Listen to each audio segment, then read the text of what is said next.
Hola, ¿cómo andan?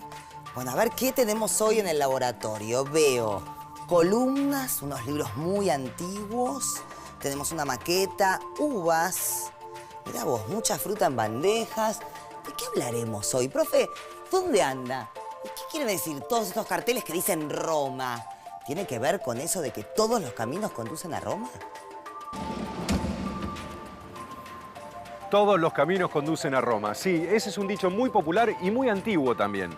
Los romanos llegaron a construir un inmenso imperio y desde muchísimos puntos de ese imperio, a través de caminos se podía llegar a Roma. Pero eran los caminos o vías que justamente los romanos habían construido partiendo de Roma a medida que extendían su imperio. ¿Y esto qué tiene que ver con la romanización que vamos a conocer hoy? Mucho, y te anticipo que es muy interesante. Entre otras cosas porque a esa romanización que se dio hace miles de años desde Roma, todos nosotros, los que nos están viendo, vos, yo, le debemos, por ejemplo, la lengua que estamos hablando, o el sistema de leyes que tenemos, o la forma en la que están trazadas muchas ciudades de nuestro país. Lo que nos acaba de contar es realmente muy interesante y además tengo la sensación de que hoy nos vamos a enterar del origen de muchas cosas que conviven con nosotros. Empecemos por lo principal. ¿A qué llamamos romanización? Vamos a imaginar algo. Imaginemos a un pueblo avanzando sobre otros con el poder de sus ejércitos. Hacia los 4 puntos cardinales, cruzando los mares, conquistando ciudades, territorios, abriendo caminos para extenderse. Un pueblo imponiendo su autoridad y logrando que otros adopten sus costumbres, su lengua, sus leyes, su cultura. Así se expandió, con Roma como centro, el Imperio Romano, y se produjo en esas tierras conquistadas el proceso que conocemos como romanización. Por lo que entiendo, la romanización fue un proceso que se fue dando desde Roma, mientras se extendía el Imperio Romano, y además causó un montón de cambios en las poblaciones que alcanzaba. Sí, el proceso de romanización se dio con la expansión del Imperio Romano y permitió que un enorme territorio de la antigua Europa compartiera una misma lengua, un mismo sistema administrativo, una misma base social y cultural. Este proceso implicó la difusión de la civilización romana en todas las poblaciones que fueron conquistadas. Allí, la gente sometida al poder de Roma terminó asimilando el modo de vida romano. Pueblos como los hispanos, los galos o los africanos adoptaron usos y costumbres de sus invasores. Y esto se dio de tal manera que de los galos, por ejemplo, prácticamente no se conoce nada de su escritura originaria, anterior a la llegada de los romanos. Me imagino lo que habrán sentido algunos pueblos cuando veían en el horizonte llegar a miles de soldados. La expansión del imperio y la romanización no hubieran sido posibles sin un enorme poderío militar por parte de Roma. Pero me parece que la pregunta es, ¿cuál fue la real importancia de los ejércitos y las legiones en el proceso de romanización? Siempre se ha fijado el interés en el desarrollo y expansión de la romanidad a través de las carreteras y de los ejércitos que avanzaban. Los ejércitos generaron ocupación, instalación de colonias, el desarrollo económico. En el ejército se desarrolló una difusión del latín. También el ejército absorbe algunos aspectos de corte religioso. En la diversidad del panteón romano, dentro de ese politeísmo que todos reconocemos, hay algunas prácticas religiosas que tienen que ver específicamente con el ejército. ¿Cómo era la población que seguía a las legiones romanas? ¿Quiénes la integraban? Con las legiones se desplazaban comerciantes y artesanos que buscaban sacar provecho de las riquezas de los territorios conquistados. También había campesinos arruinados y fugitivos por causas políticas que se asentaban como colonos, lejos de la península itálica, para intentar mejorar su situación. Todos llevaban su idioma, sus costumbres y sus creencias a esas tierras donde se asentaban. Y de esas tierras que incorporaba el imperio, ¿cuáles fueron las que mayor influencia recibieron de la romanización? Una fue la península ibérica, que los romanos llamaron Hispania. Este es un mapa de la antigua Hispania. en la península ibérica, que abarca lo que hoy es España y Portugal. Hispania fue dividida en distintas provincias romanas o circunscripciones a través del tiempo. Los romanos le pusieron ese nombre porque por entonces había por esas tierras muchísimos conejos, y el significado de Hispania es tierra de conejos. Y de ahí de Hispania viene el nombre de España. Claro, con el tiempo y después del fin del Imperio Romano, el término fue transformándose. De Hispania pasó a ser Spagna y después España. Y una prueba de la romanización de estas tierras es que varios emperadores romanos nacieron allí, como Trajano y Adriano, también representantes de la cultura, filósofos como Séneca y los escritores Marcial y Quintiliano. Este es el mapa del Imperio Romano en su mayor extensión. Verán que abarca territorios tan lejanos entre sí como parte de Inglaterra, a ver si me lo pintan con un colorcito, gracias, Turquía y el norte de África. Una biblioteca. Me encantan las bibliotecas. A ver, un libro de latín. Tiene mucho que ver con esto. A ver. Bona fide. Bona fide, separado. De buena fe, quiere decir. Pss, pss. Carmina Burana, canciones... Pss, pss. A mí.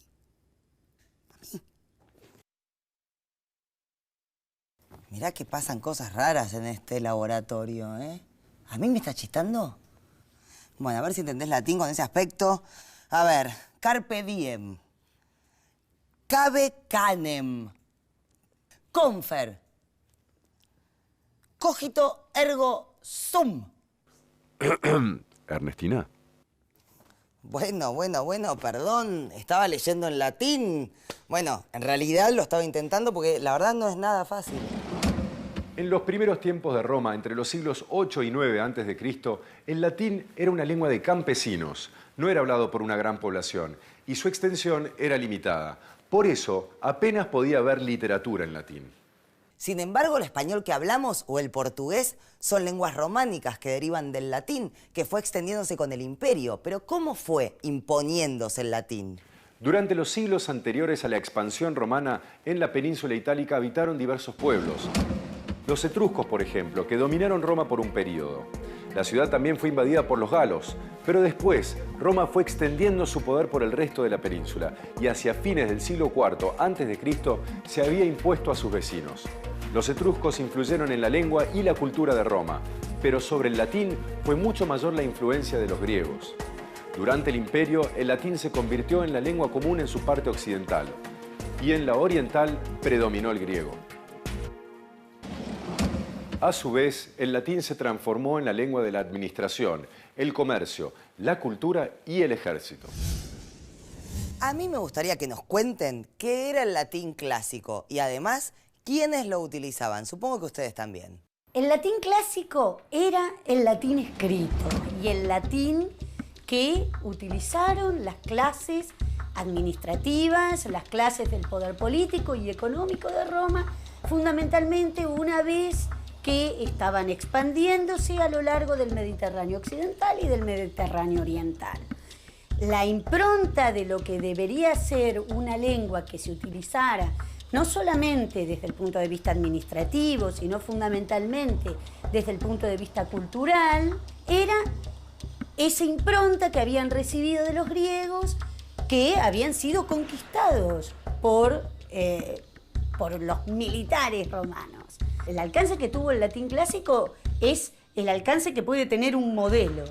Es un modelo, es una institución. La lengua se convierte en una institución más, así como lo era el ejército, así como era la administración de la justicia, así como era la administración imperial propiamente dicha.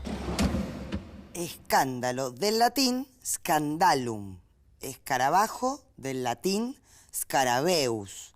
Escarlata del latín scarletum. Bueno, si alguien duda de que el español sea una lengua románica que deriva del latín, consultando cualquier diccionario lo vas a leer miles de veces. Mirá, sigo. Escarpín del latín escarpus. Esclavo del latín esclavus. Pero ¿Cómo surgieron el español y las otras lenguas románicas a partir del latín? Dentro del imperio se desarrollaron variantes de la lengua latina, conocidas con el nombre general de latín vulgar, que eran utilizadas por los habitantes de cada región. Este latín vulgar o popular era la variante oral del latín, el que usaban en su vida cotidiana ya sea los romanos más ilustrados o los analfabetos.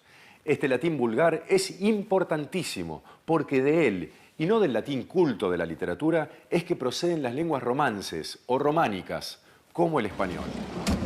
Además del español, las lenguas románicas más importantes son el portugués, el francés, el italiano, el rumano, el provenzal, que se habla en la parte sur de Francia, el catalán, la lengua nativa de Cataluña en España, y el sardo, de la isla italiana de Cerdeña.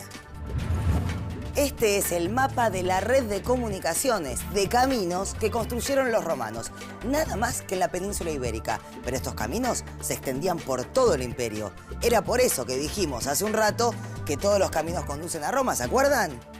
No escucho, ¿se acuerdan? Ah. Entonces, para viajar, por ejemplo, desde Tarraco, en este extremo, hasta Toletum, en el centro de Hispania. Tomaban esta vía por la costa del Mediterráneo hasta Saguntum, después este camino hasta Bilbilis y esta otra vía hasta Toletum. Sin esas obras, la romanización no hubiera sido posible. A través de esos caminos, por ejemplo, los romanos llevaron el latín, que dio origen a todas las lenguas que vimos, a los rincones tan alejados de Roma. Estas llamadas calzadas fueron un elemento clave para el imperio. Era una asombrosa red de vías de comunicación, sumamente eficiente. Comenzaron a construirse desde la creación de Roma y cuando se extendían los dominios romanos, facilitaron el transporte de mercancías y el imparable avance de las legiones. Los romanos llegaron a disponer de 85.000 kilómetros de calzadas o vías que recorrían el imperio. ¿Y cómo empezó a construirse esta red en Hispania, por ejemplo? ¿Qué era lo más importante para los romanos? Cuando empezaron la conquista de la península. El primer objetivo de los romanos era unir la ciudad de Cádiz, que vemos bajo el nombre romano de Gades, con los Pirineos, su punto de entrada por el norte.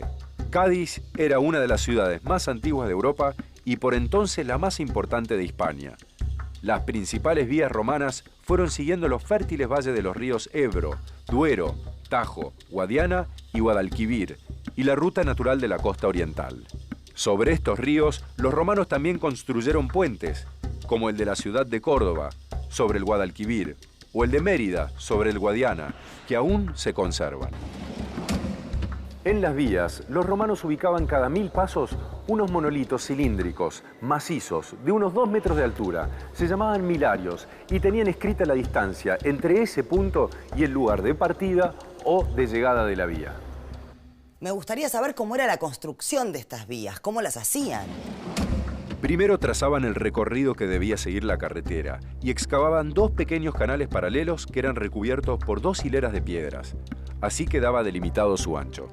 Después abrían un canal entre las 2 hileras y ponían en el fondo piedras de tamaño mediano. Este proceso se llamaba statumen. Luego cubrían esta primera capa con otra, muy gruesa, de arena o grava, a veces mezclada con mortero. Era el rudus. Y finalmente colocaban un revestimiento formado por piedras trituradas, el nucleus, o por losas de piedra, el stratum. La profundidad del total de esta construcción era de entre 1 metro y 1,5 metros. Las vías o calzadas de los romanos atravesaban campos, bosques, rodeaban montañas. Esas tierras eran la mayor parte de la superficie del imperio. Pero la civilización romana era principalmente urbana. Así que me gustaría que conozcamos cómo eran sus ciudades. Donde llegaban las legiones, los romanos establecían colonias o convertían en ciudades las antiguas aldeas que encontraban. Las ciudades que construyeron funcionaban como lugares de residencia, centros administrativos y económicos. Todas las ciudades contaban con una traza urbana uniforme, una cuadrícula que recuerda un damero o un tablero de ajedrez.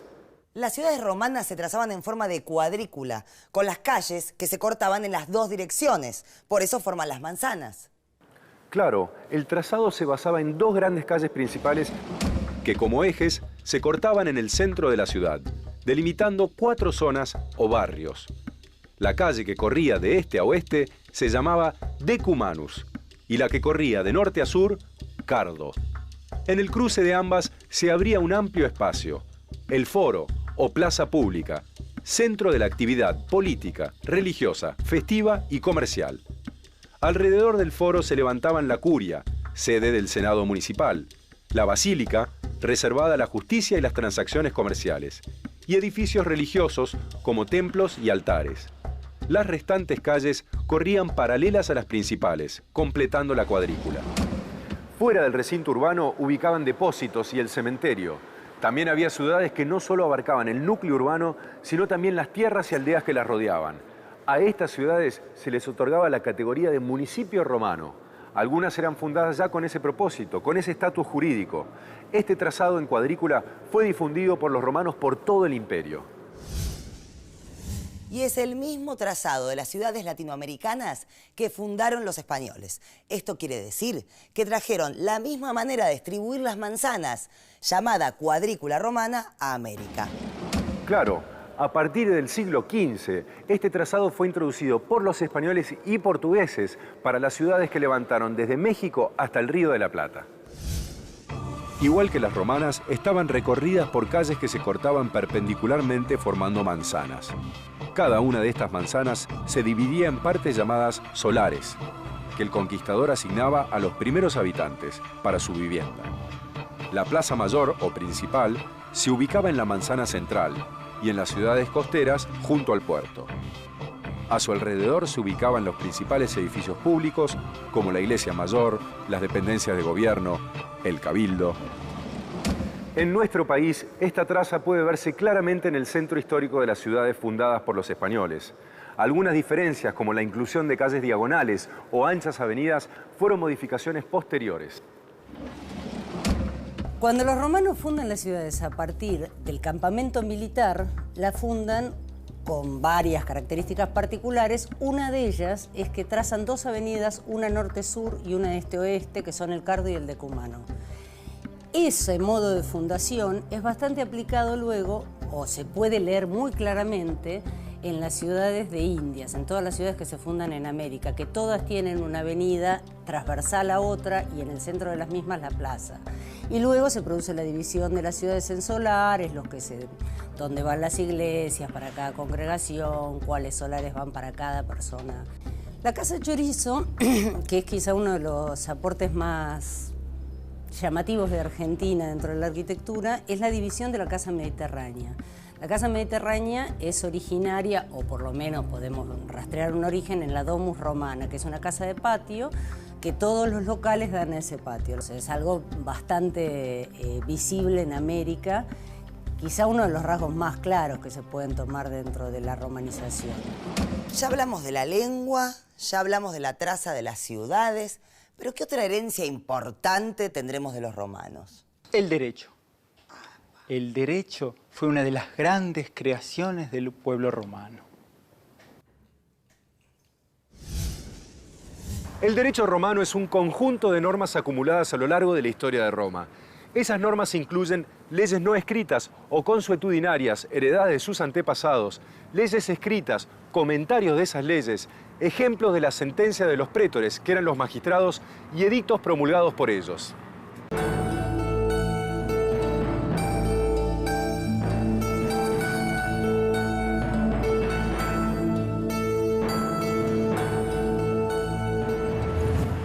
Las leyes regulaban las relaciones entre el Estado y los ciudadanos. Pertenecían a lo que se llama el derecho público. Otras leyes regían las relaciones entre los ciudadanos y formaban el derecho privado. Y finalmente, las leyes dedicadas a las relaciones con otros pueblos constituían el derecho internacional.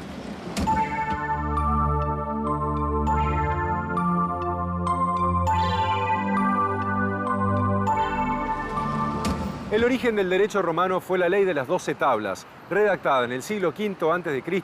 para responder al reclamo de los plebeyos de leyes escritas como garantía de igualdad. Desde entonces, el poder de la ley fue puesto por encima de todos los demás poderes. Y esto se prolongó durante todo el periodo conocido como la República, anterior al Imperio. Pero con el imperio eso cambió. ¿Qué poder tenía el emperador sobre la justicia? Todo el poder. Perdón, ¿quién es usted? Nerón, el emperador. Permítame, pero yo estoy hablando con otra persona. ¿Qué pasó? No sé, apareció un tal Nerón, un emperador. Sé que puede parecer que estoy loca. Mejor no te metas con ese. Mandó a matar a su madre y se cree ordenó incendiar Roma. Pero volvamos a tu pregunta. ¿Qué poder tenía el emperador sobre la justicia y el derecho? Muchísimo. El primer emperador de Roma fue Augusto, en el siglo I a.C. A partir de entonces, la ley se sometió a la consideración o la decisión del emperador, que pasó a convertirse en fuente directa o indirecta del derecho. En el siglo V después de Cristo, luego de su decadencia, el Imperio Romano se disolvió. Pero el derecho romano logró sobrevivir. ¿Cómo pudo ser? No solo sobrevivió, sino que con el tiempo se extendió a otros continentes. Para esto fue importante lo que quedó escrito y recopilado. Tiempo después de la caída del Imperio Romano de Occidente, Justiniano, emperador de Oriente, se dedicó a reunir en una colección obras relacionadas al derecho romano, que recibieron el nombre de Digesto. Son 50 libros. Eso también refleja el desarrollo que tuvo el derecho entre los romanos.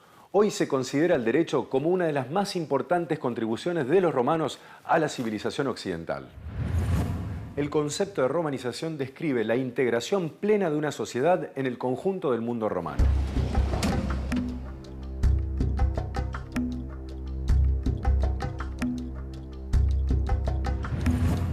La incorporación de la vida urbana, la forma de vestir, el gusto por la literatura, el arte y la vida política se convirtieron en signos que identificaban a las personas como romanos.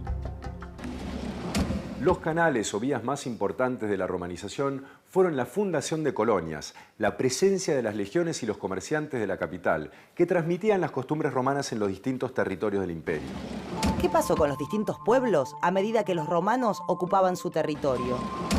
Fueron asumiendo la cultura romana, como los íberos o los celtíberos, por ejemplo. En sus territorios se fueron fundando ciudades con sus foros, teatros, termas, donde se difundían los valores de Roma. Las poblaciones locales se fueron incorporando a las ciudades, adoptando las costumbres romanas y participando en la vida pública. Este proceso influyó en todos los ámbitos: la sociedad, la economía, la cultura y la religión. El Imperio Romano llegó a ser enorme y abarcar muchísimos pueblos. Pero ¿dónde fue más importante la romanización? En Occidente, donde la cultura urbana apenas se había desarrollado con anterioridad. En Occidente el proceso de romanización fue muy fuerte. En cambio, en Oriente, que tenía una cultura urbana muy antigua y prestigiosa, este proceso fue muy débil. Allí siguió predominando la cultura helenística y oriental. Hoy se hablan en el mundo 9 lenguas que tienen raíces latinas. El proceso de romanización abarca esas lenguas, pero no solo esas lenguas. La urbanización, el derecho y los europeos lo que hicieron fue traer a nuestras tierras esa impronta romana que convive con nosotros aún hoy. Acá termina nuestro recorrido por el imperio y por la romanización. Chau, hasta la próxima. Yo me voy acompañada. ¿Vamos? ¿De qué plaza sos? Plaza Italia. Plaza Italia. Vamos para el mismo lado. Escúchame, y contame una cosa que a mí nunca me quedó clara, que fue que...